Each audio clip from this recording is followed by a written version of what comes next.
एक एक अब हम क्या बोलें आपको, क्या कहें। एक व्यक्ति ने तो एक पत्र लिखा था, उस पत्र में हम नहीं कहेंगे कि वो वहाँ के महाराज बोले, कहने लगे लोग जल चढ़ाने आते हैं, उनका तांबे का लोटा मंजा नहीं रहता, काला काला होता रहता है, और वो अपने घर से पानी भर कर लाती हैं, हमारे यहाँ मंदिर में चढ़ा कर जाती हैं, और तुम कुछ बोलते नहीं हो। हमने उनको हाथ जोड़कर निवेदन करा, आप तांबे का लोटा देखने के लिए बैठते हो कि महादेव का भजन करने के लिए बैठते हो?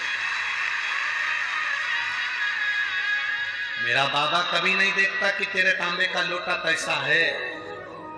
दुनिया के लोग अगर तांबे के लोटों को बाहर से घिस लें, साफ कर ले, और अंदर से कैसा है, फिर कौन कहेगा? पर दुनिया के लोगों को प्रशंसा प्रिय है ना, अच्छा दिखना चाहिए।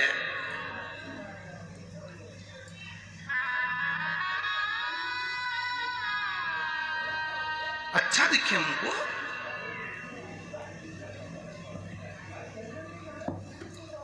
ये क्या है? तांबे का लोटा उनका गंदा हो रहा है, आपने कह दिया घर से जल भर के लाओ। घर से लोग जल भर के लाते हैं, हो सकता है घर का पानी झूठा है कि अनूठा है कि कैसा है। तो हमने उनसे प्रश्न किया, ये बता दो, नदी का पानी झूठा नहीं, कुएं बावड़ी का पानी झूठा नहीं। तेरी पूजा में दूध ले आई, उसे बच्चा झूठा। तेरी पूजा में दूध ले आई, उसे बछड़ा भी झूठा। गाय का दूध निकालने वाला सबसे पहले बछड़े को छोड़ता है। गाय का बछड़ा मुंह लगाता है दूध में, माँ के थन में, तब वो दूध नीचे आता है, तब बछड़े को हटाया जाता है, दूध निकाला जाता है। दूध झूठा। तेरी सेवा में जल ले आई, उसे मछली भी झूठा। कीड़ा मकोड़ा मछली जलचर, चाहे ट्यूबवेल का पानी हो, चाहे हापसी का पानी हो, चाहे तालाब का पानी हो, चाहे बावड़ी का पानी हो, चाहे सरोवर का पानी हो, उसे कोई ना कोई झूठा जरूर करता है। तेरी पूजा में फूल ले आई, इसे भंवरा भी झूठा। फूल चढ़ाना है, उसको भंवरे ने झूठा करा। बेलपत्र चढ़ाना है, उसको इल्ली ने झूठा करा, पक्षी झूठा करा।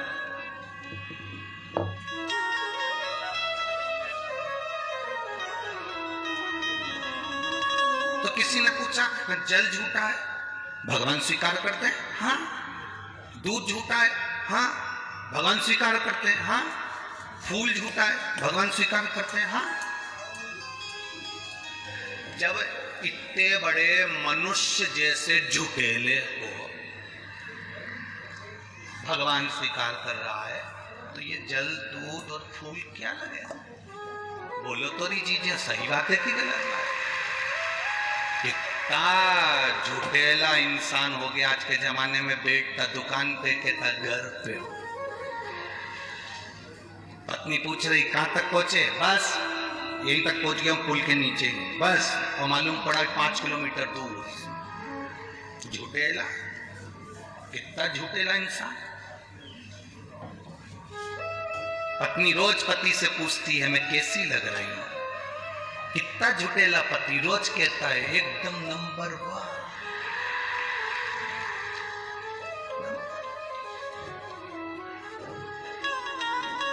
वो तो जब मर के ऊपर गया तब उसको नरक में भेजा। तो उसने भगवान से कहा मैंने रोज शंकर जी को 1 लोटा जल चढ़ाया था, मैंने रोज भजन करा था, भूखे को भोजन कराया, प्यासे को पानी पिलाया, फिर मुझे नरक क्यों भेजा जा रहा है?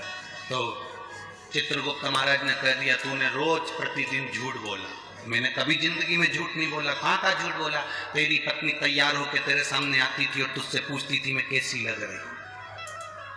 बोल क्या बोलता था? अच्छी लग रही है, सब बोलता था। दिल से बता तुझे अच्छी लगती थी?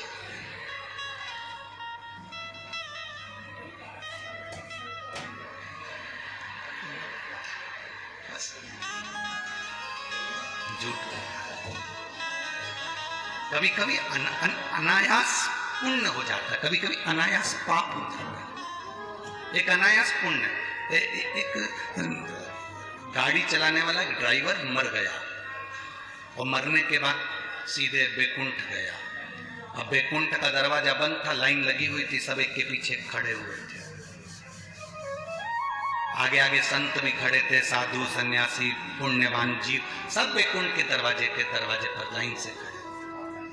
ये गाड़ी का ड्राइवर भी वहां जाकर, बस का ड्राइवर भी खड़ा हो गया, जीन्स फटी, चश्मा, चाबी का कीरिंग खिला, मुंह में पान भरा हुआ था।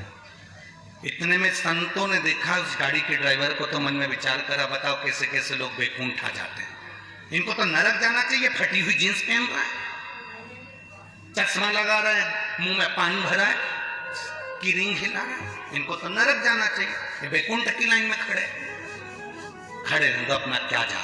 आगे आगे चले तो दरवाजा खुला, चित्रगुप्त महाराज ने बुलाया, आओ संत अंदर आए, तुम जाओ।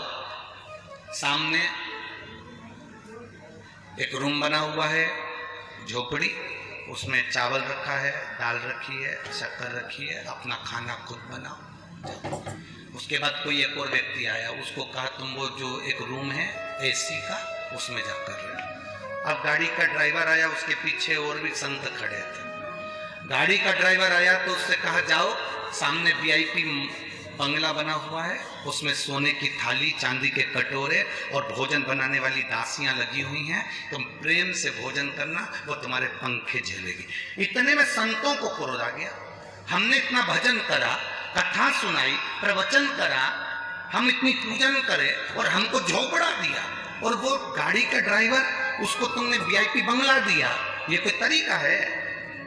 चित्रगुप्त महाराज बोले फालतू की बात मत करो, ये यमलोक है, यहाँ सही नियम होता है। क्या खाक सही नियम होता है? जरूर तुम लोगों ने रिश्वत ली होगी इस बस वाले से, इसलिए उसको अच्छा तुम लोगों ने बंगला दिया, और हम संतों को, साधुओं को, गुरुजन को, कथा बाचने वाले को टूटा हुआ झोपड़ा दिया। इतने में यमराज आ गए। यमराज ने पूछा क्यों चिल्ला चोट कर रहे हो महाराज? महाराज बोले यहाँ रिश्वत चलती है, बस के ड्राइवर को अच्छा बंगला दिया और हमको टूटा हुआ झोपड़ा दिया, हमको टूटा हुआ झोपड़ा, यहाँ जरूर रिश्वत चलती होगी। इतने में तुरंत यमराज ने कहा महाराज जी यहाँ रिश्वत नहीं चलती, यहाँ कर्म का खेल देखा जाता है। क्या कर्म का खेल देखा जाता है? हम कथा करते हैं, प्रवचन देते हैं। तो इतने में यमराज ने कहा महाराज जी बात इतनी सी है, आप कथा करते हैं, आप प्रवचन करते हैं, जितने लोग कथा सुनने आते हैं वो दीवार से टिक टिक कर सोते हैं, और ये बस का ड्राइवर जब बस चलाता है इतनी तेज चलाता है, अंदर बैठे हुए सब हनुमान चालीसा पढ़ते हैं। अब जितने लोग हनुमान चालीसा पढ़ते हैं उन सब का पुण्य इसी को मिलता है, क्योंकि ये बस तेज चलाता है और उनको भय लगता है, भय के कारण मुख से राम नाम, कृष्ण नाम, शिव नाम निकलता है। पुण्य तो जाएगा ना खाते में।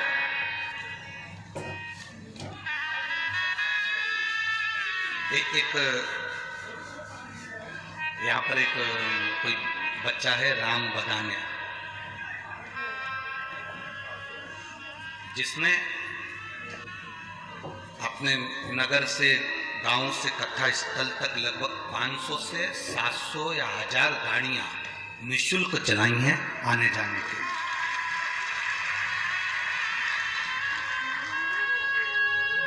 निःशुल्क